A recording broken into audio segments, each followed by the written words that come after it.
Mesdames, Messieurs, bonsoir. Je vous souhaite la bienvenue sur le plateau de la Grande Team. Ravi de vous retrouver ce soir pour notre rendez-vous sportif quotidien. Allez, sommaire. Sommaire, la Grande Team vous propose ce soir les brèves. C'est dans LGT News. En actu, on parle du football local. Les clubs ivoiriens ont-ils encore des supporters? C'est la question LGT de ce soir. Bonne soirée sportive en compagnie de Marie-Christine Begré et sa team.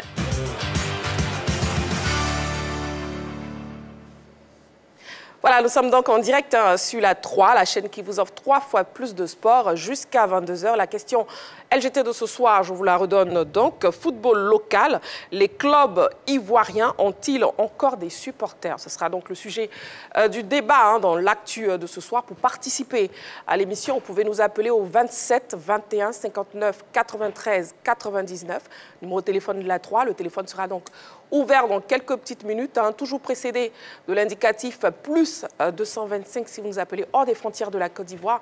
Et vous avez toujours la possibilité de nous écrire en commentaire sur la page Facebook de la 3. Voilà, nous sommes donc ensemble sur le plateau de la Grande Team. Et bien sûr, je ne suis pas seule, je ne serai donc pas seule ce soir. Je serai accompagnée déjà des autres membres de la team. Roger Stéphane, bonsoir. Bonsoir Marie-Christine. Ballot, bonsoir. Bonsoir Marie-Christine. Nous avons aussi un public, nous avons les membres, les supporters du Racing Club d'Abidjan.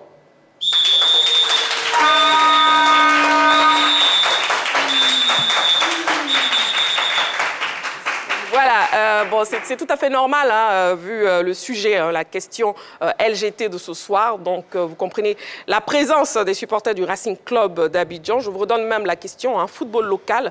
Les clubs ivoiriens ont-ils encore des supporters? N'oubliez pas, le numéro de téléphone de la 3, le 27 21 59 93 99. Bon, avant le débrief des news, je vous donne donc une autre information. Football ivoirien. 13 cas remis au club. Après Lys de Sassandra et Boaké FC, d'autres clubs, au nombre de 13, viennent d'acquérir chacun un quart ce jeudi. En attendant les prochaines livraisons pour d'autres clubs, notons que 8 équipes en Ligue 1 et 7 en Ligue 2 ont reçu les clés de leur quart. On regarde. Souhaité et savamment étudié avec le leadership de M. Yassine Idriss Diallo, président de la Fédération ivoirienne de football, et la caution du comité exécutif qu'il conduit à ce jour et par la grâce de Dieu dans sa phase de réalisation. Par vos ovations nourries, je voudrais solennellement, et maintenant que nous remercions le président Yassine Idriss Diallo. Nous espérons que vous serez heureux de savoir que ces cas contribueront à améliorer notre travail et atteindre nos différents objectifs. Encore une fois, merci et mettons-nous au travail pour atteindre la qualification pour le mondial, la 4e étoile. Les clubs, maintenant la balle est dans votre camp. Il s'agira de bien entretenir cela et de faire en sorte que nous puissions bénéficier de ces outils dans les meilleures conditions possibles. Donc je suis heureux aujourd'hui, au nom du comité exécutif de la Fédération ivoirienne de football, avec qui nous avons planifié, je dirais, ce projet, de vous remettre les 13 clés supplémentaires. Ça va nous faire 15 quarts. Et ceux qui sont sur la liste qui n'ont pas eu les quarts maintenant, ils les auront au fur et à mesure de la livraison. On ne fera plus de cérémonie. On va leur livrer ça dans la cour directement. Et puis ils pourront bénéficier de leur quart. Voilà. On part donc maintenant pour le débrief des news. Ballon, on commence avec vous, Anthony Joshua, qui annonce la date de sa retraite. Absolument, c'est une grande information. Il a dit qu'il souhaite continuer 2 ans de plus si son corps le lui permet. Donc, 37 ans, il prendra sa retraite sur maximum une échéance de 37 ans. C'est une grande information. Quand on connaît le parcours de ce grand boxeur qu'est Anthony Joshua, on sait qu'il a déjà remporté les ceintures IBF, WBA et WBO. Mais en plus, en termes de bilan chiffré en ce qui concerne ses combats, en amateur, c'est 28 combats pour 26 victoires, 1 victoire par KO, 2 défaites. En professionnel, 31 combats pour 28 victoires, 26 par KO et 3 défaites. On voit bien que c'est un gros qui reste sur une victoire clinquante face à Francis Ngannou, mais surtout qui a battu un certain Vladimir Klitschko, l'Ukrainien, grand boxeur également lui aussi en 2017 devant près de 90 000 spectateurs. Donc on voit bien à travers ce parcours que dans 2 ans maximum, un grand nom de la boxe va donc tirer sa révérence en ce qui concerne sa carrière professionnelle. Voilà, Anthony Joshua, en tout cas, qui ne compte pas boxer, hein, d'après ce qu'il dit, jusqu'à 40 ans.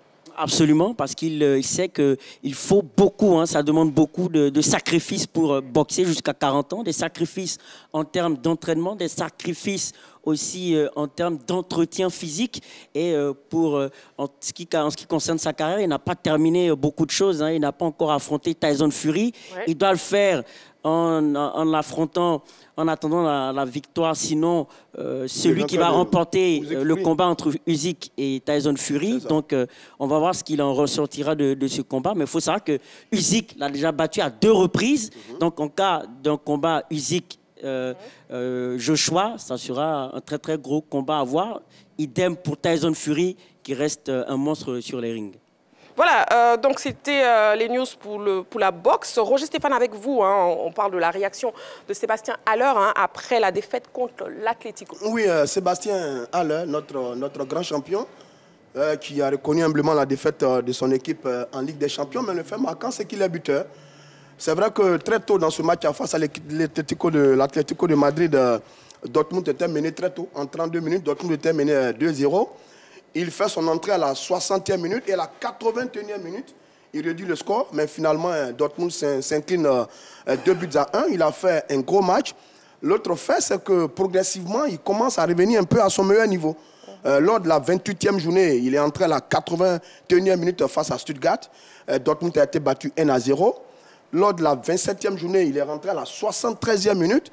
Il a fait une passe depuis hier. Il est buteur en Ligue des Champions face à l'Atlético de Madrid.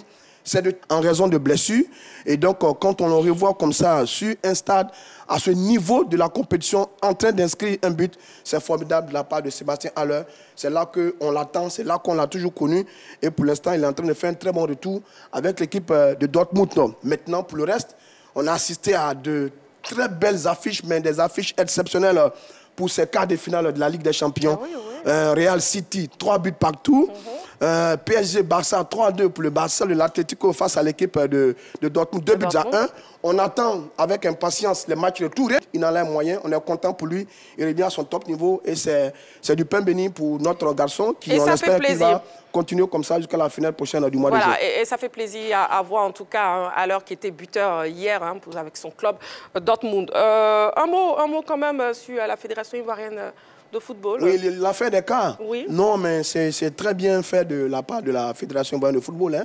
Le projet avait déjà été lancé. Je me rappelle qu'il y a 2 premiers clubs qui avaient reçu déjà les clés. Il s'agissait de l'équipe de Boaké FC et de l'IS de Sassandra qui avaient déjà reçu les clés des 2 premiers cas.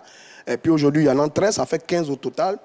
J'ai entendu que c'est un projet qui compte sur environ 36 clubs sont partants pour l'instant, Ligue 1 et Ligue 2. Je pense que c'est une très belle initiative. Il y a des clubs qui n'avaient pas de cas, qui ont des problèmes résolus de ce point de vue. Certains clubs ont pris 2 cas, ceux qui ont pu entendre, notamment Mouna FC. Et puis derrière, on va payer progressivement, je crois, c'est au bout de 36 mois, ça fait 3 ans, pour payer totalement ces cas. Après, maintenant, la responsabilité des clubs, c'est l'entretien de ces bijoux-là. Bravo à la fédération, bravo au président Idriss Diallo. C'est une très belle initiative. Il devrait peut-être multiplier ce type d'action, ce type d'initiative. C'est un peu le rôle aussi de la fédération d'aider les clubs à travailler dans de très bonnes conditions. Et cette action est très bien menée. Bravo tout simplement à la Fédération ivoirienne de football. Ballon. Oui, félicitations parce que ça concourt à la structuration de nos clubs. On sait qu'un championnat n'est fort que s'il y a des clubs qui sont structurés, organisés. Ça passe également par le volet logistique parce que l'écart, justement, c'est le transport des joueurs dans de très très bonnes conditions pour être compétitifs. Donc oui, en tout cas, félicitations, c'est une très bonne initiative. 15 clubs ont eu ces cas. Il a dit que ça n'allait pas s'arrêter là, qu'il y allait avoir encore une nouvelle liste de clubs qui allaient obtenir des cas. Donc, ça s'inscrit sur la durée. Donc, c'est une belle caravane, une belle initiative parce qu'il faut savoir qu'aujourd'hui, l'ASEC est le porte-étendard du football local. Ils arrivent tant bien que mal à obtenir des résultats, ce qui réjaillit positivement sur le football ivoirien qui aura aujourd'hui 4 places pour les coupes africaines. Donc, il va sans dire que si après l'ASEC, il y a des clubs qui sont tout aussi compétitifs, eh bien, ça sera tout bénef pour le football ivoirien. Donc, bravo encore à la fédération. À la Fédération ivoirienne de football. Dans quelques minutes, hein, dans le focus de ce soir, on recevra sur le plateau de la grande team Martial Koué, dit Prométhée. PCO NTJCA 2024. Maître Maurice Ndri, président de la Fédération ivoirienne de Nyon Thai Jitsu, accompagné de Jacques Valence, président Nyon Thai Jitsu. Ça sera seulement dans le focus. Pour l'instant, on marque une petite pause, hein, juste le temps de la pub. On se retrouve dans quelques secondes pour la suite de la grande team. À tout de suite.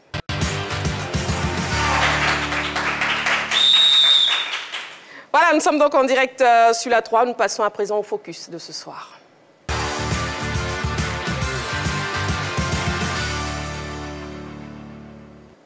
Alors, Martial Koué, connu plus sous le nom de Prométhée du groupe Révolution, est notre invité. Et à ses côtés se trouve Maître Maurice Ndri. Rappelons qu'ils sont tous des pratiquants du Nyon Thai Jitsu. Nous les recevons donc pour éplucher leur actualité. Voilà, on vous laisse vous installer confortablement.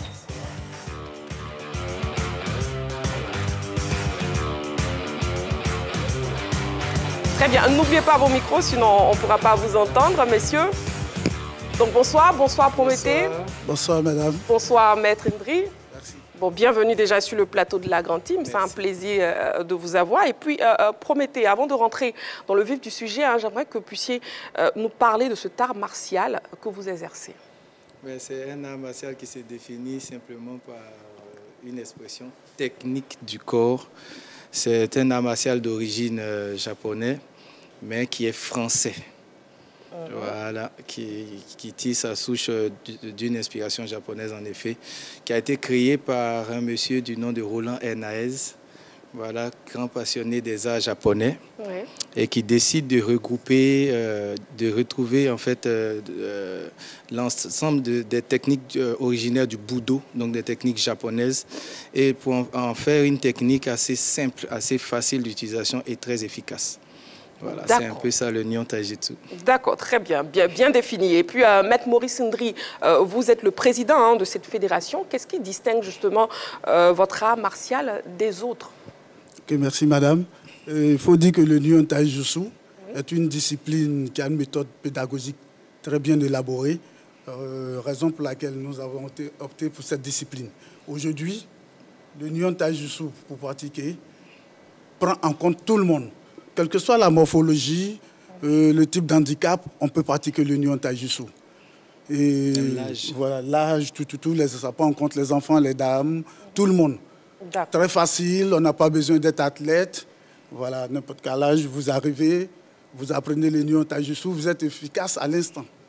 Ah, d'accord. Oui, oui. C'est la particularité, c'est la sève de France pure, très bien élaborée, la méthode pédagogique. Tout le monde peut pratiquer. Tout le monde.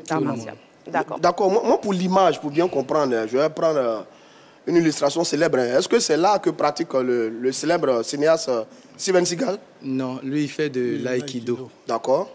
C'est vrai. Parce que vous avez des techniques de corps. C'est vrai que chez nous, il y a certaines notions qui sont proches de l'aïkido. Notamment les déplacements. D'accord. Voilà, qui sont proches de l'aïkido. Parce que le Nyon Thai Jitsu, justement, ce sont les techniques du Budo. Donc, tout ce qui est Jiu-Jitsu traditionnel, Judo, Aikido et du Jiu-Jitsu pur aussi. Voilà. Mais après, il y a tellement d'art maintenant. Ouais. C'est pas maintenant, c'est des choses qui parce que ça existe depuis longtemps. C'est-à-dire que nous autres, qui sommes africains, nés dans la tradition des luttes, on est un peu perdus. Oui. Mais qu'est-ce qui vous distingue? Quand on vous regarde, on regarde les autres. Bon, qu'est-ce que vous Le Nyon Thai Jitsu est très élégant.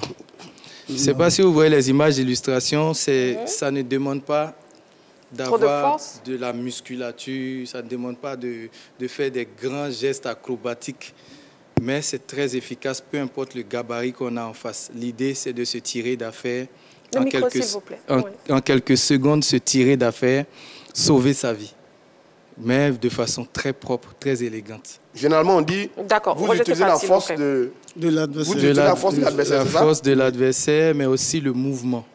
Le mouvement. Donc, si la personne qui vient est plus violente, donc plus elle est violente, plus la réponse est facile. Et aujourd'hui, à combien on peut chiffrer le nombre de licenciés? Nous sommes à peu près 200 licenciés. 200? Parce que, oui, en Côte d'Ivoire. Oui. Parce qu'il faut reconnaître qu'en 2019, on était à 70, 2020, et la pandémie nous a tapé un peu. Et après ça, aujourd'hui, nous sommes à 200 licenciés, et jusqu'en fin 2024, c'est sûr que nous serons en 300-400. Parce qu'actuellement, on a décidé de travailler, de promouvoir la discipline maintenant en Côte d'Ivoire. Parce que nous avons, depuis 2019, ça à l'extérieur, à l'international. Oui. Voilà que nous avons travaillé parce que nous avons vu que là-bas, il y avait de la place pour notre pays. Et nous avons frappé fort. J'ai même été nommé représentant officiel de notre fédération mondiale sur le continent africain. J'ai été élu président de l'Union africaine en décembre 2023. 2023, oui. Voilà, le premier président de l'Union africaine. Donc l'international, la Côte d'Ivoire a pris une bonne place à l'international. Aujourd'hui, maintenant, nous sommes en Côte d'Ivoire. On va promouvoir la discipline dans notre pays, dans toutes les villes. On a des maîtres. Dieu merci, on a pris 5 ans pour former beaucoup de ceintures noires. On s'est basé un peu sur les fonctionnaires et autres, là, parce que vous savez, ils se déplacent beaucoup dans le pays. Bien sûr. Voilà, on a beaucoup de ceintures noires qui sont aujourd'hui Sampédo, Toumoudi, Yamoussoukro, un peu partout. Donc ceux-là vont ouvrir des clubs très bientôt. Donc bientôt, Maître Promoté, mon jeune maître, on va faire une bonne tournée dans tout le pays pour pouvoir implanter les cérémonies officielles d'implantation de cette discipline. D'accord. Promettez, vous êtes même là pour un événement, mais avant d'en parler, vous poser une question. Moi, j'aimerais savoir quelles sont les conditions d'accès au New Taijutsu. Déjà, quand je parle de conditions d'accès, quel est le prix du kimono? Quelles sont les conditions à remplir pour avoir accès au New Taijutsu? Déjà, comme le président l'a dit tout à l'heure, les conditions elles sont très souples. L'idée, c'est de faire connaître cette discipline partout et montrer son utilité, son usage pratique partout. Pour s'inscrire, en général, ce n'est pas plus de 25 000 francs. Et le kimono, ça dépend, ce sont des vestes type, comme on dit, type judo, des vestes croisées. Judo. Voilà. Donc là où vous pouvez vous en procurer, vous achetez votre kimono et puis on travaille. L'idée, c'est de pouvoir saisir et puis travailler. Pouvoir projeter et tout. Voilà. D'accord. Arrivons maintenant à votre événement. Promettez, vous organisez le NTJ SIA 2024. De quoi s'agit-il, s'il vous plaît? Le SIA, c'est le stage international de Yamoussoukro. Déjà, j'en profite pour remercier mon président ici qui m'a confié l'organisation de cet événement. L'idée est partie d'un simple fait, c'est que le seul rassemblement annuel mondial de cette discipline a lieu en France, en général en août, à Tempe-sur-Lot, à Agen. Du coup, pour des Africains, c'est difficile. Moi, lorsque j'ai participé ma première fois à ce stage, j'ai claqué près de 3 millions de francs CFA parce que c'est en saison haute, les billets sont chers. Donc, ce n'est pas donné. Donc, on s'est dit, en revenant, on s'est dit, et si on organisait pour un pays comme la Côte d'Ivoire qui a des infrastructures, qui a la possibilité, qui a des compétences pour pouvoir organiser ce genre de rassemblement-là, permettre aux pratiquants des autres pays africains à côté de pouvoir venir se frotter, côtoyer et apprendre avec les grands maîtres qui pourront venir justement de partout pour venir former. Donc on a mis en place le NTJ SIA, cette première édition qui aura lieu d'ici demain, donc du 12 au 14 avril à Yamoussoukro. L'idée, c'est vraiment de permettre à tout le monde de rencontrer ces experts-là et de comprendre cette discipline. Et pourquoi Yamoussoukro? Pourquoi pas à Abidjan? Yamoussoukro, c'est symbolique parce que justement, c'est notre symbole de paix, c'est notre capitale politique. Yamoussoukro aussi parce que là-bas, c'est tranquille et il y a les infrastructures qui vont avec. On a choisi le gymnase de l'INPHB dans la mesure où c'est un espace qui est assez confortable et propice pour la pratique. Et Yamoussoukro, c'est le centre. De toutes les villes de Côte d'Ivoire, tous les pratiquants peuvent se retrouver à Yamoussoukro. C'est facile de rallier Yamoussoukro de partout et même des pays frontaliers. Un thème autour de cette activité? Un thème? Pour cette année, on n'a pas choisi de thème particulier parce qu'on s'est dit que c'est la première édition. L'idée, c'est déjà de mettre en place la chose. Et de faire connaître la chose. Donc c'est un stage même de découverte en réalité. Donc on n'a pas voulu axer cela autour d'un thème. D'accord. Oui, Roger Stéphane. Non, nombre de participants, est-ce qu'il y aura des visiteurs étrangers? Ou bien ça se fera entre nous ici? Oui, déjà, nous recevons 10 experts. Il y en a d'autres qui sont là déjà. Et nous recevons entre autres le président de la Fédération internationale, le Anchi Richard Folny. Très bien. Et d'autres, Péré Calpé d'Espagne, Jacques Valence qui est arrivé de la Guadeloupe. Et Donc une bonne dizaine des autres pratiquants et représentants de fédérations des pays africains, notamment le Mali, le Sénégal, le Burkina Faso, la Mauritanie, l'Algérie qui arrive avec une délégation de 7 personnes. Donc voilà, pour une première édition, les gens ont répondu à l'appel et nous attendons des pratiquants au nombre de plus de 80 quand même qui vont se déplacer sur Yamoussoukro.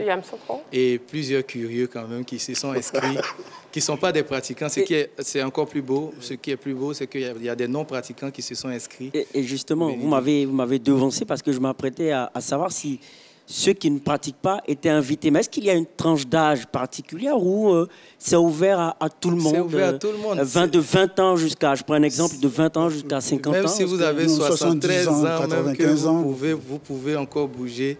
C'est une discipline qui est conseillée d'ailleurs. Comme j'ai dit, c'est pas contraignant physiquement. C'est des réactions, des réponses par clé, par projection, par athémie, selon le type de gabarit qu'on a en face. Donc on a une palette de choix pour pouvoir répondre au type d'agression. Et votre parrain pour cette première édition, c'est le président Jean-Marc Yassé, président de la Fédération ivoirienne de taekwondo. Pourquoi ce choix?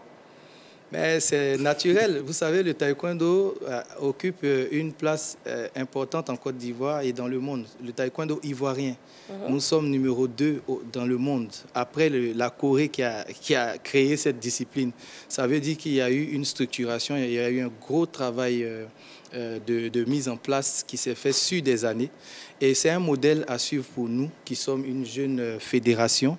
Notre président nous a encouragés à approcher Monsieur le Président Jean-Marc Yassé pour lui demander humblement de parrainer et de nous accompagner justement dans la mise en place, dans l'installation de cette discipline en Côte d'Ivoire. Donc c'est vraiment à juste titre qu'on a décidé de le choisir comme parrain et nous profitons justement de ce plateau pour lui dire nos profonds, nous manifester notre reconnaissance. Voilà. D'accord. Et vous n'êtes pas venu seul, hein. Vous avez tout à l'heure cité justement un nom. Donc on a un invité de marque. Hein. Vous êtes venu avec Jacques Valens, que nous accueillons bien sûr sur le plateau de la Grande Team.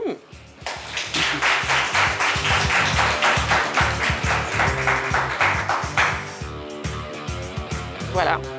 Près de moi, s'il vous plaît. Merci beaucoup. Venez pour qu'on puisse bien vous voir devant la caméra. Bonsoir. Bonsoir Marie-Christine. Bienvenue. Merci de me recevoir. Bienvenue en Côte d'Ivoire aussi.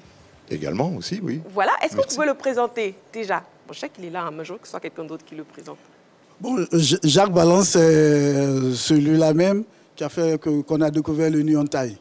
En 2018, en novembre 2018, il venait faire du tourisme ici. Il a eu l'idée géniale de faire des recherches, chercher une association en Côte d'Ivoire pour échanger.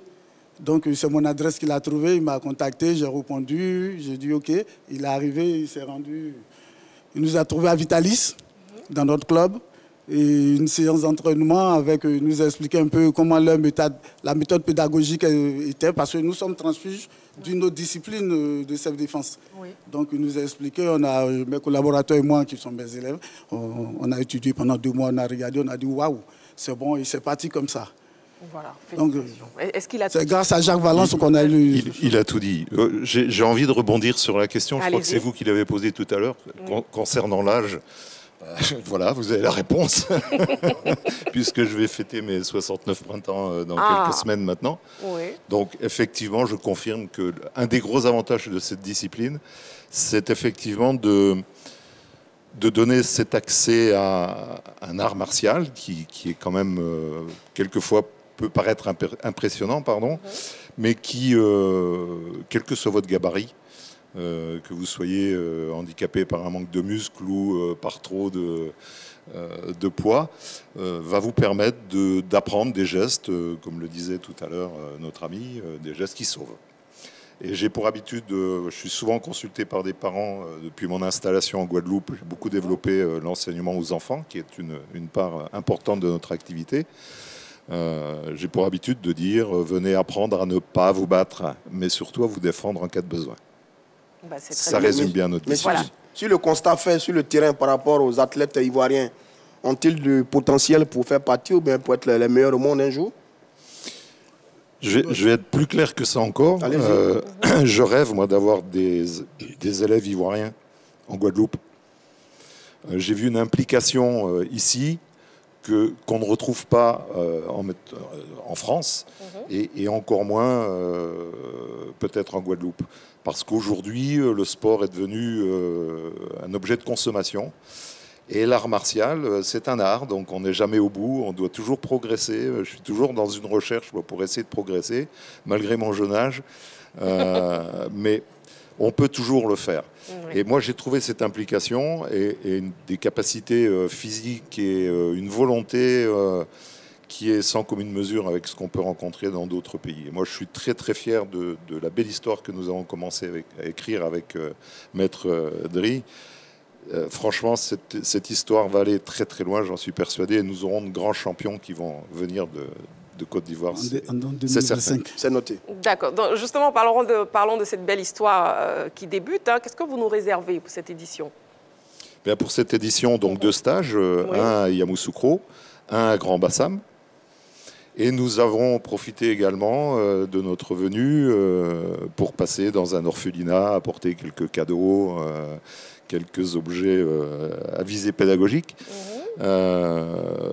et des rencontres, parce que la vie ne s'exprime qu'avec de belles rencontres. Bien sûr. Donc voilà, la rencontre avec Maurice est une très très belle rencontre. Nous sommes croisés un jour et nous ne quittons plus maintenant. Et je suis très très fier et je vais profiter de l'occasion pour le féliciter parce qu'il a fait un travail immense. Ouais. Il s'y est impliqué sans compter, à la fois sur le plan sportif, mais à côté, parce qu'il faut une sacrée volonté pour développer une nouvelle discipline et une nouvelle fédération dans quelques pays que ce soit. D'accord, très bien dit. Et un mot de fin? Un mot de fin? Oui. Ben, merci pour l'accueil. Je suis venu un petit peu par hasard en Côte d'Ivoire il y a quelques années, en 2018. C'était vraiment le pur hasard. J'y ai reçu un accueil exceptionnel. C'était juste avant d'aller m'installer en Guadeloupe. Mon épouse est guadeloupéenne. Voilà pourquoi nous sommes allés nous installer là-bas. Et j'ai créé ce dojo en association avec des amis qui m'ont aidé à trouver l'énergie nécessaire pour repartir de zéro à mon âge. Donc c'était une nouvelle renaissance quelque part. C'était bien. Et voilà, et ça fait plaisir à tout le monde. En tout cas, nous, on est ravis de vous recevoir une fois de plus ici en Côte d'Ivoire, à Quaba. Bien, merci beaucoup. Voilà, Maître Ndri, un mot de fin, un appel. Oui, merci. J'appelle tous les Ivoiriens à s'impliquer, à participer, à venir s'inscrire au Nyon Taïjussou. Mais permettez-moi, je vais profiter de l'occasion pour dire merci à certains grands maîtres. À notre grand maître, Maître Abela Atu, le président de la Fédération ivoirienne de Muay Thai. C'est celui-là même, ce monsieur-là même qui m'a permis d'utiliser son espace pour ouvrir mon premier dojo à Abidjan. Donc aujourd'hui même, on lui dit merci. Le président de la Fédération ivoirienne de Taekwondo, parce qu'en 2025, nous commençons la compétition au Maroc. Et vu le palmarès, l'expertise que le Taekwondo a, raison pour laquelle nous sommes allés vers lui, pour leur demander de nous aider aussi, voilà, partager leurs connaissances pour qu'on puisse remporter aussi des médailles comme eux.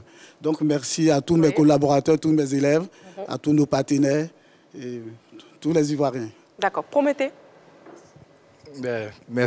Merci beaucoup. Marie-Christine, merci à la grande team. Merci à monsieur le directeur, monsieur Didier Bléou, pour la Lucan, au fait.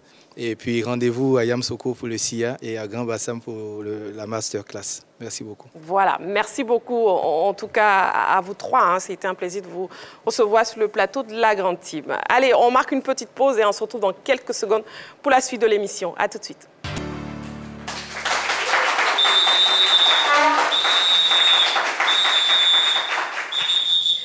Voilà, nous sommes de retour sur le plateau de la grande team. On a été rejoint pour le débat principal justement de ce soir par Yannick Conan, manager général du Racing Club d'Abidjan. Bonsoir. Bonsoir, madame. Taïro Franck, président du Sénaco. Bonsoir. Bonsoir, madame. Voilà, et avec vous, donc on fera donc le débat avec la question LGT. Je la redonne, football local. Les clubs ivoiriens ont-ils encore des supporters? Le numéro de téléphone est là 3 pour participer à l'émission, le 27 21 59 93 99. Allez, l'actu.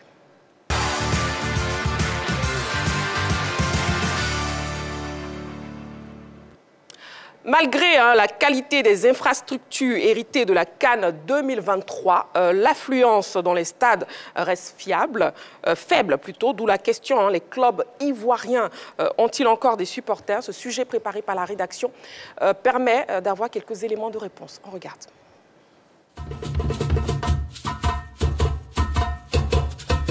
Le public sportif ivoirien continue de constater désespérément la faiblesse de l'affluence dans les stades lors des compétitions nationales. La qualité des infrastructures héritées de la CAN 2023 n'a visiblement pas fait évoluer la situation. Même les barons du football local, à savoir la SEC Mimosa et l'Africa Sport, peinent à faire le plein des enceintes sportives, alors qu'il y a quelques années, c'était tout à fait le contraire. Même en semaine, les matchs du championnat national drainaient du monde. C'est pourquoi, au-delà de la question du talent des joueurs et de la qualité du spectacle, on est tenté de se demander si les clubs ivoiriens ont encore des supporters. Ces inconditionnels, prêts à soutenir leur équipe en toutes circonstances et en tout lieu, existent-ils encore? En tenant compte de la démographie de la Côte d'Ivoire, qui révèle que 75% de la population a moins de 35 ans, on est légitimement fondé à se demander si les clubs locaux intéressent cette jeunesse. Quand on voit la passion autour de l'équipe nationale et même des compétitions européennes, on se rend compte que ces jeunes ne sont pas indifférents au football. La question est alors de savoir pourquoi le manque d'intérêt ne concerne que les clubs locaux. Qu'est-ce qui explique le défaut de renouvellement générationnel au niveau des clubs ivoiriens? Comment s'organise-t-il pour la mobilisation et la transmission de la flamme? Y a-t-il de l'espoir quant au retour de la ferveur autour des clubs locaux? Voilà, on ouvre donc le débat, très chers téléspectateurs, avec la question LGT pour vous, messieurs, sur le plateau de la grande team. Les clubs ivoiriens ont-ils encore des supporters? Vous avez vos panneaux devant vous, oui ou non? Vous avez les petits panneaux devant vous. Okay. Voilà. Donc, oui pour Ballot et Roger Stéphane. Bon, oui pour tout le monde sur le plateau. OK, d'accord. Bon, pouvez argumenter, s'il vous plaît. On vous écoute.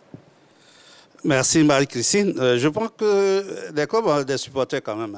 C'est vrai que les stades sont vides, mais il y a des clubs traditionnels, comme la SEC, l'Africa, le Stade de Stella, qui ont des supporters. Peut-être qu'il y a aussi l'âge, il n'y a pas peut-être de renouvellement. Maintenant arrivent les nouveaux clubs, parce que n'oubliez pas, il y a des nouveaux clubs, comme le Racing qui vient d'arriver. Et le plus souvent aussi, il ne faut pas oublier que ces clubs sont une émanation d'un individu, de telle sorte que ces clubs ne sont pas attachés à une communauté, telle que la municipalité, la commune, la région. Donc c'est tout cela qui pose le problème du fait qu'il n'y a pas assez de supporters lorsque ces clubs-là jouent. Par contre, les clubs traditionnels comme la SEC, on essaie tant bien que mal. C'est vrai qu'il y a eu désertion, mais cela a une origine profonde que peut-être vous allez aborder ici ce soir. Bien sûr, bien sûr. Et Yannick Konan, oui. Alors, merci déjà pour cette invitation. Et moi, je réponds par oui. Aujourd'hui, on peut dire que les clubs ivoiriens ont des supporters. Il est juste question pour ces clubs-là d'aller vers ces supporters-là et de pouvoir leur présenter le projet afin de pouvoir renouer avec les différents stades. Comme le disait tout à l'heure mon voisin, et les clubs comme la SEC, les clubs comme le Stella, ce sont des clubs historiques quand même qui ont une histoire, qui ont dû marquer un certain nombre de générations. Aujourd'hui, les clubs comme le RCA sont en train d'arriver et donc nous sommes en train de véritablement trouver un point d'ancrage. Donc, vous le savez, c'est le club de la commune de Yopougon. Yopougon est une vaste commune, très peuplée. Aujourd'hui, il est question pour nous d'aller vers les populations, leur présenter le projet et demander simplement leur adhésion. C'est ce que vous constatez depuis le début de la saison. Vous pouvez constater, c'est minimum 1500 voire 2000 supporters que nous drainons depuis le début de la saison. D'accord, OK. On va poursuivre, messieurs. Vous avez parlé de Yopougon. Justement, on a un appelant. On a M. Ibo Constant qui nous appelle de Yopougon. Bonsoir, M. Ibo. Bonsoir, MC. Bonsoir à toute la grande team sur le plateau. Bonsoir, monsieur. Bonsoir. Bon, M. Ibo, bienvenue. Et puis, bon, la question LGT de ce soir, on parle des supporters. Donc, les clubs ivoiriens ont-ils encore des supporters? On vous écoute. Ma chère MC, je pense qu'il faut qu'on soit réaliste. Voilà, il faut qu'on soit réaliste. Les clubs ivoiriens, malheureusement, n'ont pas de supporters. Voilà, je ne dirais même pas non plus qu'ils n'ont pas de supporters. Voilà, comme disait tantôt le président du Sénat sur le plateau, à part les clubs traditionnels que nous connaissons, qui sont l'Africa et la SEC, je pense qu'en dehors de ces deux grands clubs-là, il y a plus de supporters au niveau des autres clubs. Voilà. Quand on prend aujourd'hui le Stella, le Stade, il y avait par moment qui tenait tête par moment à l'Africa ou à la SEC.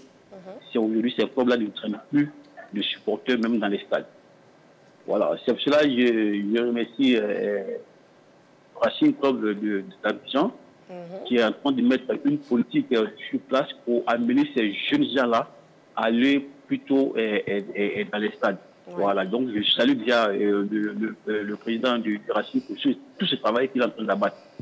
Maintenant, je vais ici remercier l'initiative que le président de la FIF a eu de ramener ces clubs-là dans les villes, dans leurs villes respectives.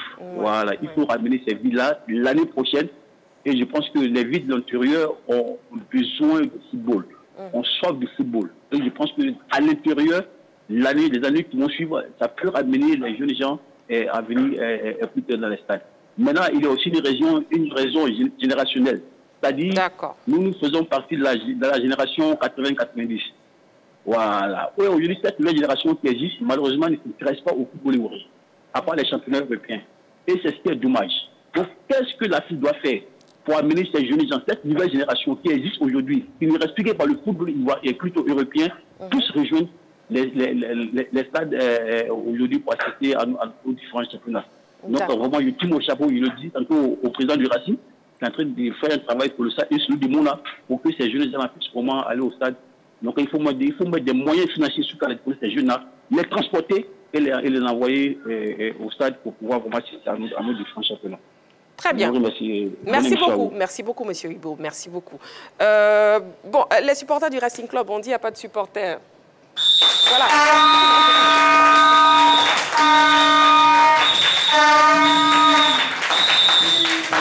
Bon, Yannick Kona, vos supporters, ils montrent qu'ils sont là, ils sont présents. Oui, le club est très bien accompagné depuis le début de la saison. D'accord. Sur la page Facebook de la 3, par rapport à la question LGT, on a Fernand Zagbayou qui nous dit les 4 grands clubs d'Abidjan ont des supporters à travers toute la Côte d'Ivoire, même au-delà de nos frontières. Mais certains ne viennent plus parce qu'ils sont découragés.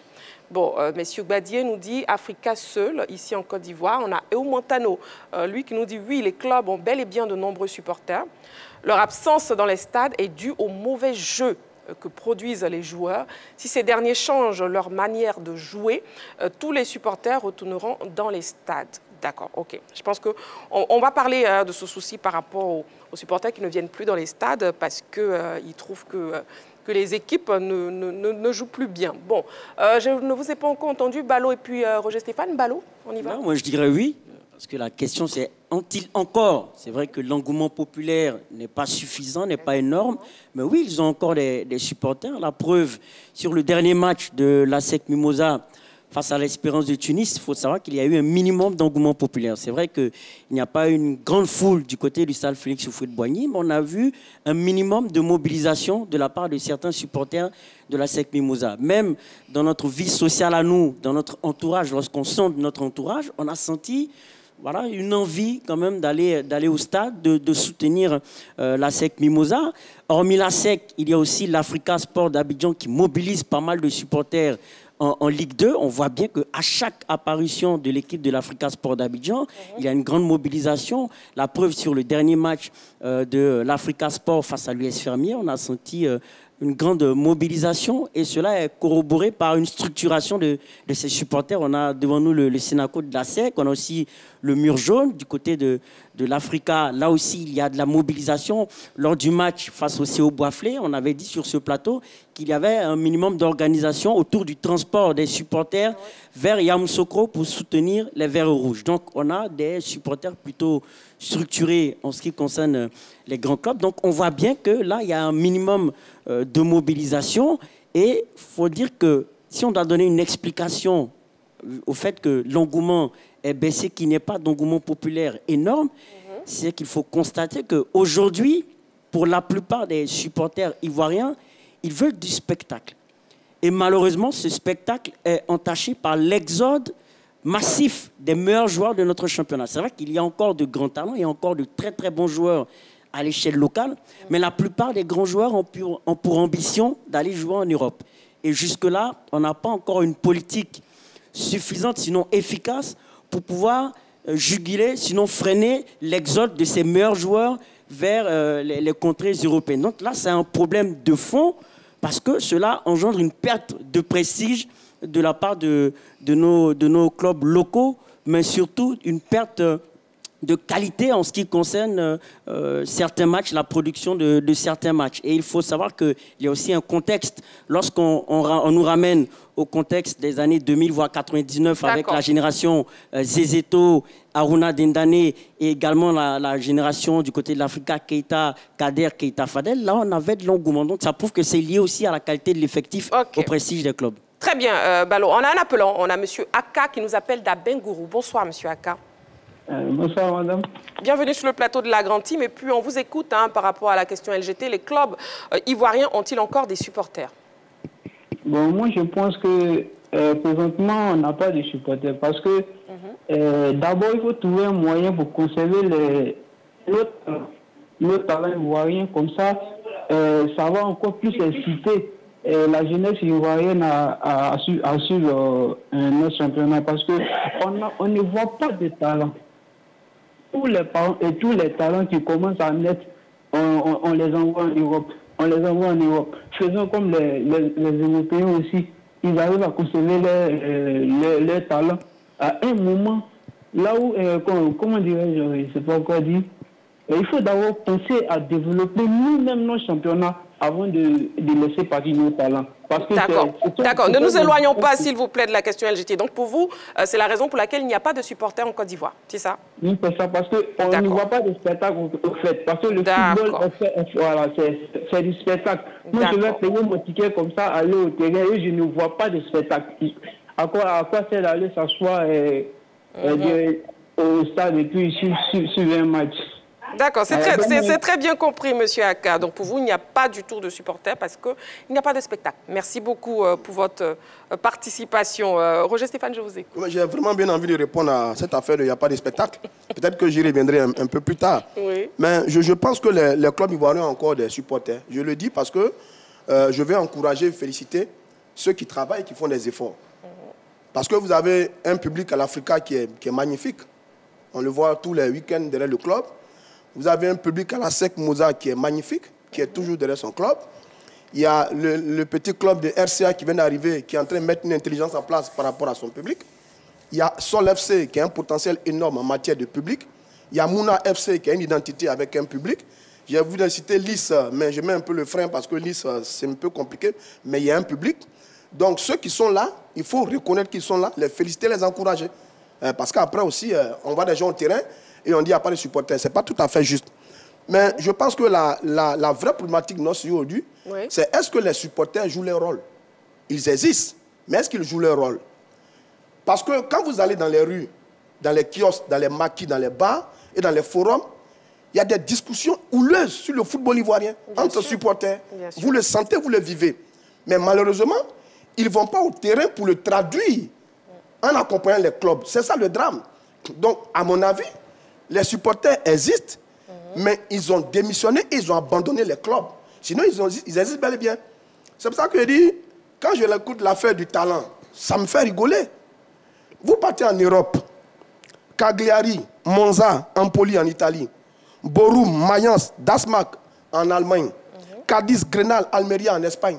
Ces clubs-là ont quel joueur talentueux? Ces clubs-là produisent quel spectacle? Mais les terrains sont toujours remplis. Vous allez en Ligue 1, en Allemagne, en Ligue 2, en France, en D3, partout. Les clubs n'ont pas de grands joueurs. Les terrains sont remplis. Le rôle du supporter, c'est d'aller soutenir son club de cœur, qu'il pleut et qu'il neige. C'est ce que les quelques rescapés de l'Africa font très bien. C'est ce que les quelques rescapés de la SEC font très bien. C'est ce que RCA a compris et est en train de mettre sur pied. Donc les supporters, ils existent, mais seulement qu'on a une catégorie de supporters aujourd'hui qui n'a Dieu que pour le football européen et qui a complètement abandonné sa propre valeur locale pour jeter toute son énergie sur le Real de Madrid, sur Barça, sur Bayern, et j'en passe. Mais c'est le drame du football aujourd'hui. Si on doit construire notre football, on ne va pas le laisser aux mains seulement de la fédération des présidents des clubs. On ne va jamais le construire. Ce sont les supporters qui doivent venir construire leur club. Moi, je le dis souvent, je me désole de voir des gens qui habitent à Bengourou et qui portent le maillot du Barça. Mais ça ressemble à quoi? Vous n'avez pas le maillot d'Abengourou ni de Korogo. Vous vivez dans ces localités et vous avez le maillot du Real et de Chelsea. Mais c'est le monde à l'envers. Voilà le vrai problème qu'on a au niveau du football aujourd'hui. Sinon, les supporters sont là. Maintenant, les autres raisons, on va les évoquer tout à l'heure. Parce qu'il y a peut-être un problème de générationnel aussi qui est réel. On n'a pas transmis parce que les clubs, généralement, les supporters, c'est une affaire régionale, communale, familiale. Ça n'a pas été perpétué chez nous ici. Mais je dis qu'il y a une défection du public qui a complètement abandonné le football local aux mains de la fédération et des présidents de clubs seuls. Et c'est l'un des problèmes réels de notre football aujourd'hui. D'accord, très bien. On va poursuivre, monsieur. On a un appelant. On a monsieur Koulibaly qui nous appelle de Boaké. Bonsoir, monsieur Koulibaly. Oui, bonsoir l'équipe. La 3, bonsoir, comment vous allez? D'accord, bienvenue sur le plateau de la Grande Team. Et puis, on vous écoute par rapport à la question LGT. Les clubs ivoiriens ont-ils encore des supporters? On vous écoute. Ce que je tiens à dire sur ce sujet-là, c'est que pour moi, les équipes du championnat local ont encore des supporters. Parce que c'est 7. Toutes les équipes n'ont pas encore un grand nombre de supporters, ça il faut préciser. Mais on a des équipes qui sont en train de mettre des politiques en place pour avoir néanmoins une grande masse de supporters. Voilà. Et donc, chez nous, par exemple, je ferai un exemple à Boaké, on voit maintenant des communications qui se font sur les réseaux où on invite la population, par exemple, à venir supporter, à venir donner de la voix. Mais par contre aussi, ce que un autre point que je peux ajouter sur cet aspect, c'est que on ne doit pas attendre forcément la beauté, ou mais on va dire que les joueurs doivent nous donner du spectacle pour aller regarder. Non, c'est à nous d'aller donner de la voix, peu importe. Parce que lorsqu'on dit, par exemple, qu'on a un club de cœur, c'est à nous de partir et de pousser les joueurs. Parce que les matchs ne sont pas les mêmes et les réalités aussi sont différentes. Voilà. Mais pour moi, en tout cas, qui part souvent au stade, regarder, on a pris l'exemple sur les SCA, la SEC qui sont peut-être des clubs majeurs. On a pris le LIS aussi qui a fait 1 ou 2 années. Voilà, on a vu ce que ça a apporté. Donc je pense que la communication mise aux alentours pour ces équipes-là va apporter dans des années, on va dire 1 ou 2 ans, on aura vraiment une grande masse dans les stades. Voilà, c'était un peu mon point de vue. D'accord, merci beaucoup monsieur Koulibaly pour votre point de vue depuis Boaké. Merci beaucoup. Monsieur Taïro Franck, oui. Justement, qu'est-ce qui pousse, je pense que vous avez parlé, vous avez évoqué ce sujet-là, qu'est-ce qui pousse les jeunes de moins de 35 ans, même de moins de 30 ans, à s'intéresser plus aux clubs internationaux? Bon, je vais dire que la question est très importante parce qu'en Côte d'Ivoire, il y a une évolution. Il ne faut pas qu'on oublie qu'à partir de 99-2000, il y a eu des crises en Côte d'Ivoire. Et ces crises ont tué l'ardeur des supporters au stade. Ça, c'est un fait. Le deuxième fait, c'est que les fédérations, à partir de 2000, ont privilégié l'équipe nationale au détriment des clubs. De telle sorte que les clubs n'avaient pas de moyens. On parle du jeu, des talents qui vont ailleurs, mais c'est parce que le football a évolué aujourd'hui et l'argent dans le football aujourd'hui est plus important qu'avant.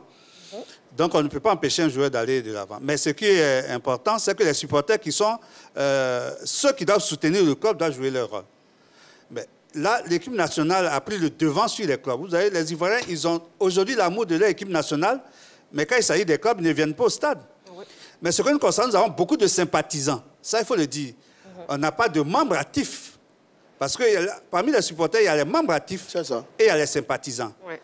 Et ces membres actifs qui doivent soutenir le club par leur action, par leur participation à la vie du club, n'existent pratiquement pas. On a des sympathisants qui remplissent, bien sûr, certaines fois les stades, mais qui demandent le plus souvent des comptes aux équipes. Alors qu'ils ne participent pas à la vie de l'équipe. Ils ne sont pas membres. Oui, ils ne sont pas membres. Ils sont des sympathisants. C'est pourquoi on les appelle des sympathisants. Ils ne sont pas répertoriés dans le club. Ils ne participent pas aux cotisations annuelles. Ils ne sont pas adhérés. Oui. Donc, il y a tout ça qu'il faut voir. Aujourd'hui, c'est vrai, ils aiment bien les équipes européennes. Ils prennent exemple sur le football européen, mais ils prennent aussi l'exemple du comportement des supporters en Europe. En Europe, comme l'a dit Stéphane, quelles que soient les circonstances, les supporters sont toujours là. C'est ça leur rôle. Mais ici, bon, on ne fait pas cela. On revendique, on accuse, on insulte les dirigeants. Ben, voilà le drame que nous avons en Côte d'Ivoire. Donc je crois qu'on fait ce qu'on peut. On fait ce qu'on peut. Aujourd'hui, on voit que les supporters sont attachés à la victoire. Vous avez vu tout récemment, la SEC a perdu. Bien sûr. Mais on ne nous a pas fait cadeau, nous les dirigeants. Bien sûr. Bon, ils sont attachés à la victoire. Quand il n'y a pas de victoire, bon, ils ne viennent pas. Or, il faut être là tous les jours. Il faut être là, apporter son soutien. Quelle que soit la tempête, il faut être présent. C'est pour ça aujourd'hui, au niveau de la SEC, nous apprécions bien le travail du mur jaune. Oui. On n'abandonne jamais. Vous avez vu le mur jaune, quelles que soient les circonstances, le mur jaune est toujours présent. Oui. Et c'est cette éducation-là, cette culture-là que nous voulons désormais apporter aux actionnaires, aux sympathisants de la SEC. D'accord. On a un appelant. On a M. Yves Roland qui nous appelle de Yopougon. Bonsoir, M. Yves Roland. Bonsoir, madame. D'accord. Bienvenue sur le plateau de la Grande Team. Et puis, on vous écoute. Est-ce que les clubs ivoiriens ont encore des supporters? Pour moi, j'ai envie de dire la réalité est carrément implacable. Il n'y a pas de supporters. Les clubs n'ont véritablement plus de supporters. Parce que, on va dire, hormis la SEC et l'Africa, et puis vous avez tout à l'heure cité la RCA. Mais cela aussi, il faut remonter aussi à l'histoire du football. Au niveau de la Côte d'Ivoire, dans le temps, la Côte d'Ivoire était la plaque tournante du football ivoirien. Et j'ai envie de dire, tous les pays de la sous-région, c'est en Côte d'Ivoire ici qu'on retrouvait tous les pays. Donc, moi, je pense qu'il faudrait une volonté au niveau des clubs, déjà, en leur sein, une volonté manifeste pour pouvoir déjà mettre une politique en place, pour pouvoir attirer j'ai envie de dire, les supporters. Voilà, comme ça se fait dans les pays européens. Voilà, aujourd'hui, quand on a un bon joueur, qu'il évolue à la SEC ou bien à l'Africa, automatiquement, on veut le vendre carrément pour un autre pays. Il va aller soit peut-être, je ne sais pas, on va dire en Afrique du Sud ou bien, je ne sais pas moi, dans les pays, les pays arabes et autres. Pour aller chercher. Donc il faudrait qu'il y ait une vraie politique de la part de nos dirigeants pour pouvoir déjà retenir nos joueurs. Parce que le football, c'est carrément le beau jeu. Okay. Donc quand on se déplace pour aller au stade, c'est pour assister au spectacle. On ne va pas le supporter tout simplement parce que, bon, on est supporter. Arrivé un moment, on va se lasser. Donc c'est sûr pourquoi il y a beaucoup d'engouement. J'ai envie de dire quand l'équipe nationale, parce qu'on sait que quand même, voilà, ils rivalisent avec certains d'autres talents. Donc quand ils vont venir, forcément, il y aura du spectacle. Voilà. D'accord. Très bien. Merci beaucoup, monsieur Yves Roland, qui nous appelait de Yopougon. Mais normalement, le rôle du supporter, c'est de supporter qu'il y ait des hauts et des bas. Mais justement, juste nuancer, mais même en Europe, lorsque les grandes équipes perdent, il y a un désamour des supporters. Ça, il faut le souligner. Quand le Real Madrid perd au stade Santiago Bernabéu, eh bien, les supporters ont la possibilité d'ajouter les mouchoirs blancs. Ça, c'est un exemple. Mais pour vous, non, je finis. C'est pas la même, c'est pas le même contexte. Il faut savoir qu'en Europe, dans des grands clubs comme le Barça ou le Real Madrid, les supporters ont plus de pouvoir.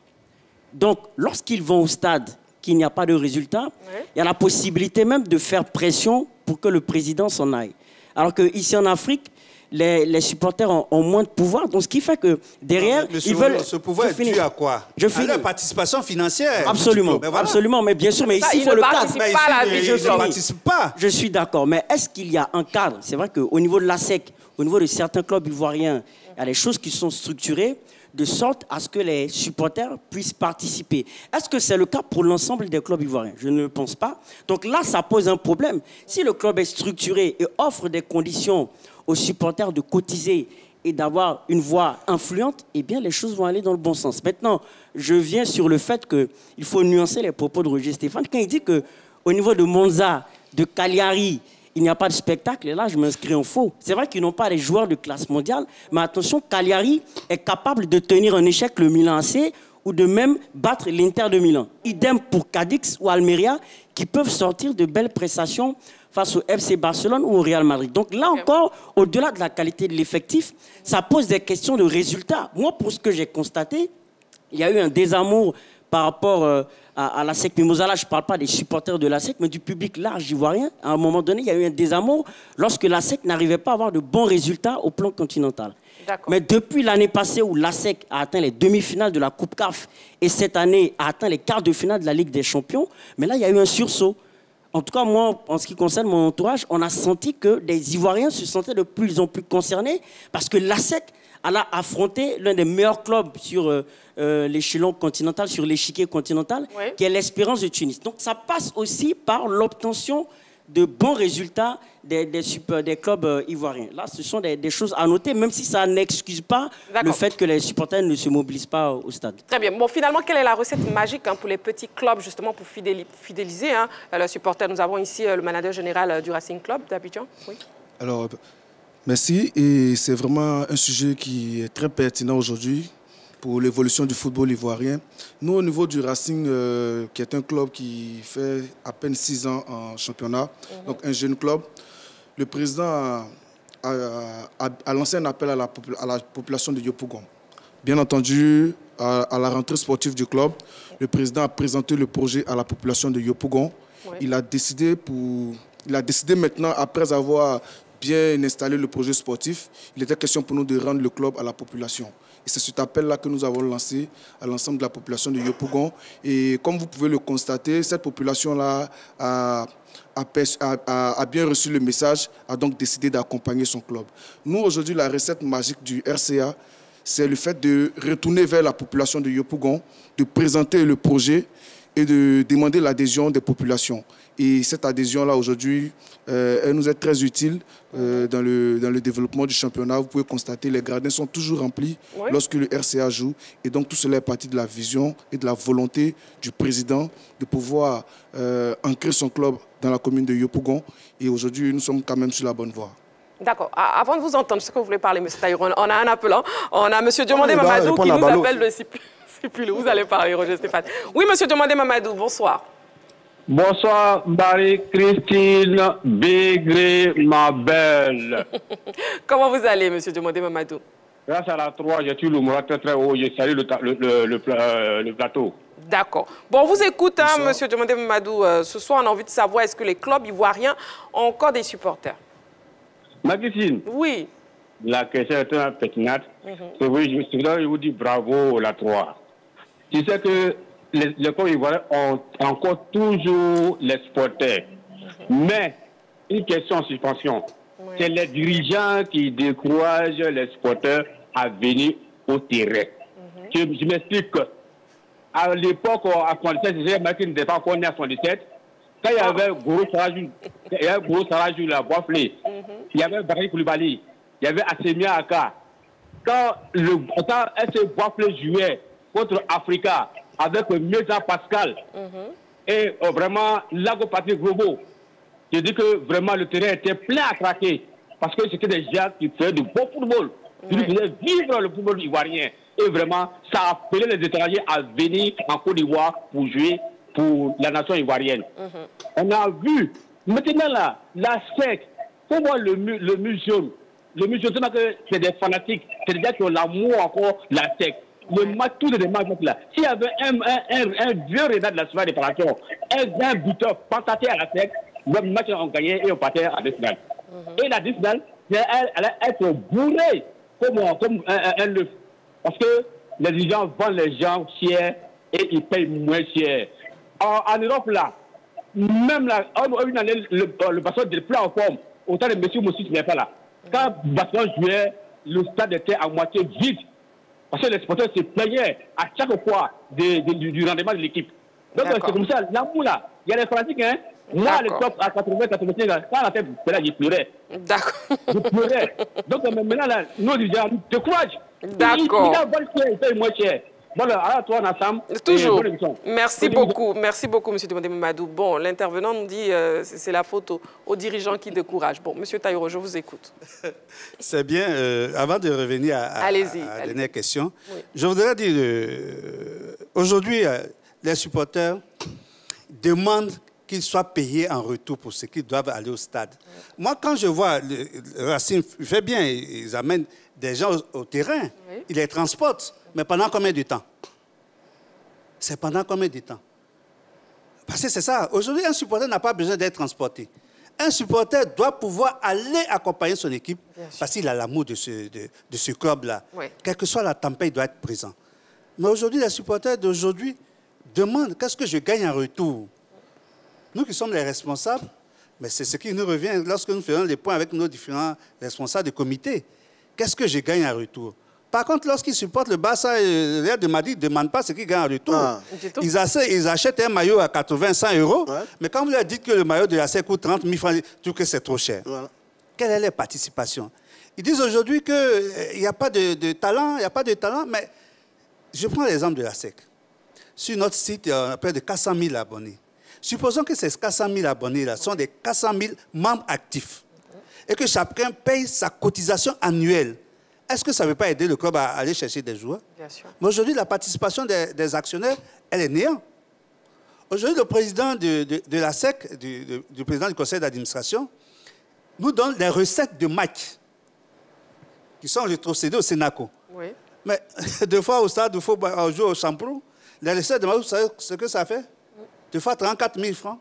34 000 francs CFA. 34 000 francs CFA, certaines fois. Si ça trop, c'est 50 000, 60 000. Mais qu'est-ce que vous voulez faire avec ça? Ça ne permet même pas au Sénaco de fonctionner. Donc, les actionnaires ou les supporters ne jouent pas leur rôle. Il faut que ce soit des membres actifs qui accompagnent, qui font vivre leur club. Ils ne font pas vivre le club, ils sont exigeants. C'est pour ça que j'ai dit, il y a les membres actifs, il y a les sympathisants. Les sympathisants viennent nombreux. Eux, ils viennent regarder un spectacle. Mais en retour, il faut que cela profite au club. Donc, je crois qu'il faut que ceux qui sont les Ivoiriens accompagnent les équipes. Parce que s'ils n'accompagnent pas les équipes, s'ils ne sont pas des supporters qui sont affiliés à leur club, mais les clubs ne vont pas évoluer, les clubs ne vont pas avoir les moyens. Et puis bon, on va rester comme ça, ils vont dire on n'a pas de talent, on se plaint. Tout à l'heure, Balo a dit, pour notre match du samedi, il y avait du monde. Oui, parce qu'ils sont des actionnaires de victoire. Il y a des gens qui aiment que la victoire. Oui. Quand il n'y a pas de victoire, ils ne viennent plus. Quand il n'y a pas de victoire, ils ne viennent pas. Vous avez vu ce soir, on a joué ce soir. Le championnat était vide. C'est ça la réalité. Donc il faut que les gens apprennent à aimer le club et à suivre le club, quelle que soit la situation. Bien sûr. Très bien dit. Oui, Roger. Je pense que Balo l'a bien compris maintenant. Il faut aimer le club, quelle que soit la situation. C'est ça le rôle du supporter. Parce que mes propos ne sont pas nuancés. Je dis, en Europe, même les clubs de Détroit, les stades sont pleins. National, les stades sont pleins. Il y a bien des bons, mais les stades sont pleins. Donc, Balo, c'est lui qui doit nuancer ses propos. Ensuite, ici, Zoma et Mouna peuvent gagner la SEC Moza, comme Empoli et autres peuvent gagner les grandes équipes. Deuxièmement, on n'attend pas que le club gagne pour venir au terrain. On vient accompagner le club pour aller gagner avec lui. C'est pour ça que les supporters de la SEC, il ne faut pas qu'ils attendent que la SEC arrive en quart de finale ou demi-finale pour dire « Ah tiens, notre club a commencé à gagner, il faut devenir. » Non, le club, on commence avec lui sur le tour préliminaire jusqu'en finale de la compétition. Maintenant, comment le supporter devient influent? Le supporter, comment il devient influent? Les clubs sont des associations. Si un club vous intéresse, vous vous rapprochez de l'association, vous payez votre droit d'adhésion, vous payez votre droit de cotisation, vous participez aux activités du club, vous en devenez un membre. À partir de cet instant, vous pouvez influencer les décisions du président parce que vous êtes membre du club. Vous pouvez lui dire, président, à telle élection, il faut voter tel individu, etc. etc. C'est comme ça qu'on fait. On ne reste pas à la maison pour croire qu'on est plus intelligent que ceux qui sont dans l'activité. Et c'est ce qui se fait malheureusement chez nous. Et c'est dommage. C'est pour ça qu'il dit, il ne pas nuancer mes propos, parce que tout ce qu'il dit est tout à fait juste. Parce que les supporters ont démissionné et ont abandonné le football local.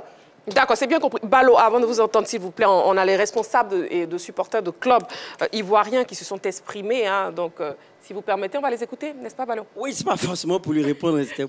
Allez, on écoute. Il y a certains clubs qui ont des supporters, comme l'Africa, comme la SEC, le Stade Abidjan, qui est en train de se chercher encore, en train de faire venir d'autres supporters. Aujourd'hui, la vie est chère et aussi les stades sont éloignés des communes. Nous prenons en Europe, quand nous parlons d'un club d'une ville, il y a un stade dans la ville. Et ce qui fait que les populations, les habitants de cette commune-là s'intéressent à leur commune, s'intéressent à leur équipe. Mais nous, en Côte d'Ivoire, il y a des clubs qui fleurissent de part et d'autre. Il y a trop de clubs. Il faut pouvoir faire de telle sorte que ces clubs représentent plutôt des villes et des communes. Que ce soit des clubs qui appartiennent à des personnes individuelles. Parce que ces personnes-là, quand ils partent, le club n'existe plus. Lorsqu'on parle de la Côte d'Ivoire, on a toujours parlé de l'Africa, de l'ASEC, du Stade et du SNILA. C'est pourquoi je ne reviens pas en arrière. Je remercie Owoyen qui nous avait appelés. C'est-à-dire que moi et le président qui est à côté de moi en 2022 en disant que tout disparaît.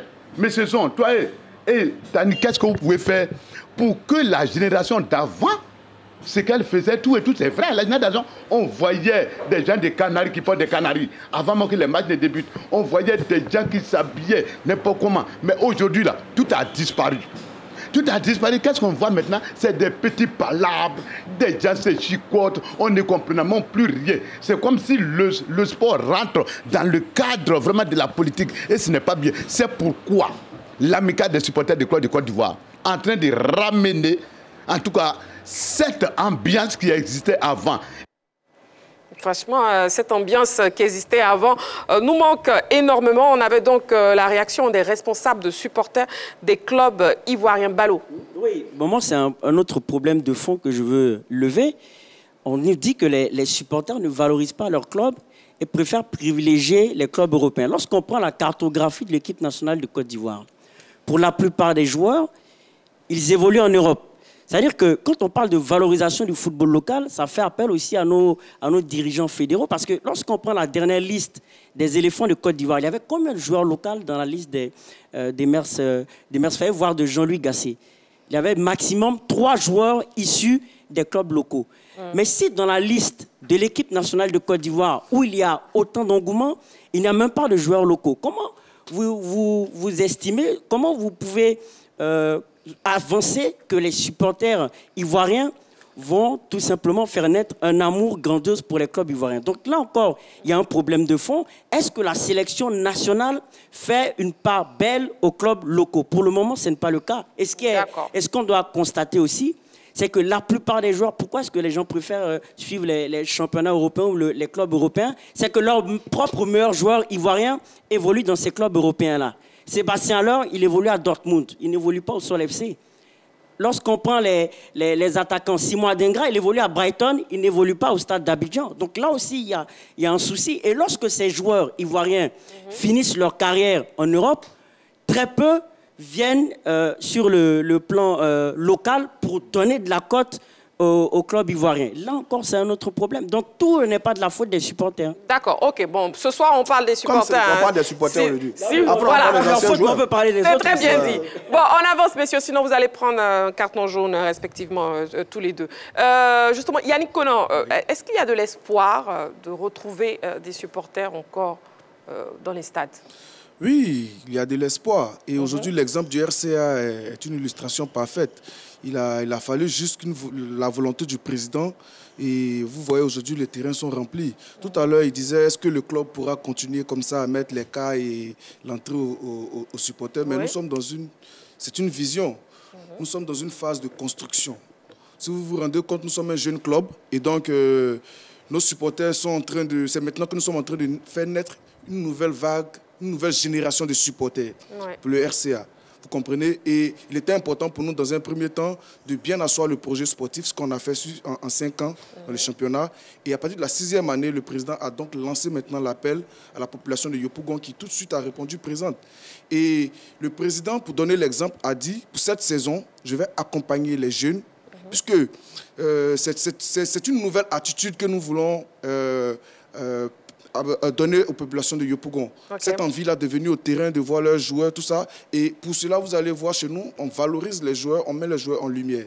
Voilà, donc ce sont ces stratégies-là qui nous permettent quand même d'évoluer. D'accord. Permettez-moi de prendre la réaction du public sportif ivoirien justement sur la question LGT de ce soir. Bon, avant, on a tendance à parler que c'est l'ASEC qui fait partie des gens en Europe. Bon, maintenant, ça bouge un peu de partout. Voilà. Aujourd'hui, le Stade d'Abidjan fait partie des gens en Europe. En tout cas, c'est bon, le football évolue. Et puis, grâce aussi à la CAN qu'on a remportée aussi, bon, ça va. Maintenant, en tout cas, ça va. Oui, les clubs ont toujours des supporters. Par contre, moi, je suis une supportrice de ici à Oasis. Mais il y en a d'autres qui sont supporters, mais qui ne vont pas au terrain pour supporter leur équipe parce qu'ils se disent qu'ils vont regarder à la télé. Au terrain, ce n'est pas trop bon pour eux. Mais en tout cas, je vous invite à aller supporter vos équipes. Parce que moi-même, là, je vais au terrain Champrou pour regarder ici à Oasis jouer. Donc, tout le monde, allons supporter notre équipe. C'est ce qui est important. Allez-y les encourager pour qu'ils puissent se donner dorénavant. Les clubs ivoiriens actuellement n'ont pas de supporters.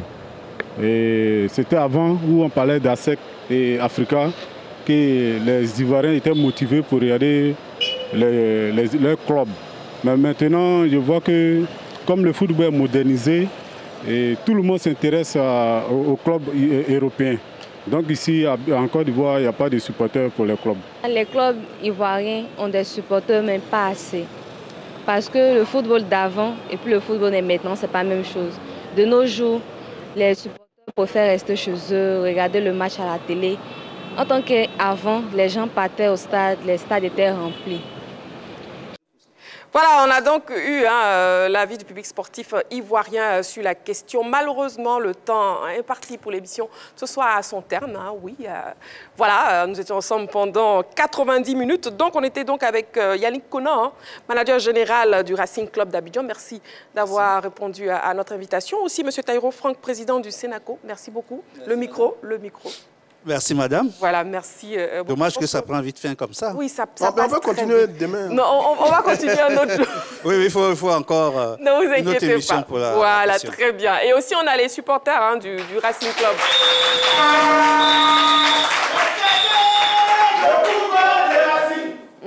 Voilà, très bien, c'est ça. Merci beaucoup, Roger Stéphane. Merci beaucoup, Balo. Je vous en prie. Voilà, merci beaucoup, très chers téléspectateurs. C'est la fin de la grande team. On se retrouve demain en direct, 20h30, toujours sur la 3. D'ici là, prenez soin de vous et n'oubliez pas, faites toujours du sport.